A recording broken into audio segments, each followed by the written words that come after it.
Partner একটা কথা বুঝলাম না, এই বৃষ্টিটা যে হয় কি করে হয়?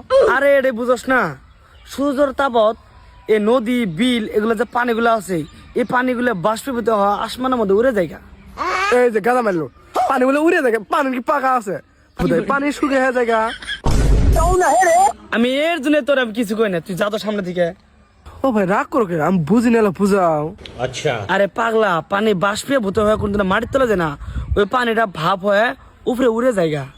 বুঝলাম না কি করে উড়ে যায়, বালবিরে না হালা। তো কি করে বুঝা, একটা উদাহরণ দিয়ে শুন। এই আমরা যখন ভাত রান্ধি, ভাতের উপরে একটা তোর কাঁসা থাকে না, ওটা টান দিয়ে হাত দিয়ে দেখবি ওই পানিটা ভাপ হয়ে তোর হাতত লাগে পানি হবে। ওটা তো ভাব হবে, ওটা সারা মধ্যে পানি দিই আমরা। ঠিক ওইভাবে নদী নালার যে পানি থাকে ওই পানিও ভাব হয়ে যায়। কিন্তু নদীর মধ্যে তো আমরা ভাত বানাই না যে ভাব হয়ে উড়ে যাবো। আরে ভাত না বানালে কি হবো, সূর্যের তাপত পানিটা বাষ্পীভূত হয়ে রে। আচ্ছা মানলাম, ওই বৃষ্টি মতো কি বের হবো? ওই ভাবটা যখন উপরে যাবো, উপরে যাওয়ার পর ঠান্ডা হয়ে ওটা পানিতে পরিণত হবো। কে উঠবে কি ফ্রিজ আছে? ও ভাই গাছ দুঃখ পাবো, মারিও না।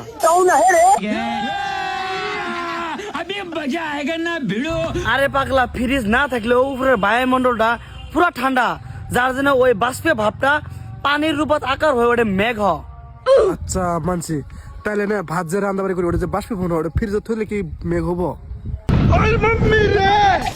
তুই আমার সামনে থেকে টান দে, নাহলে আমি ডাইরেক্ট মার্ডার করে এলাম। এ ভাই তুই কি হয়েছে, তুই ওরা তো পাগলাম করস কে? তুই কিছু খাইছিস নি? হ্যাঁ সকালে চা খাইছি। ধুর, ওর কথা শুনলে আমার মাথা নষ্ট হয়ে যায়। ও ভাই মানছি, যাও মেঘ হয়েছে, মেঘ তো বৃষ্টি কি বের হবো?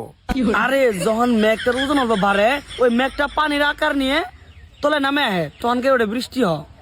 মেঘের ওজন কি বের পারবো? ওই প্রেগনেন্ট হয় নাকি?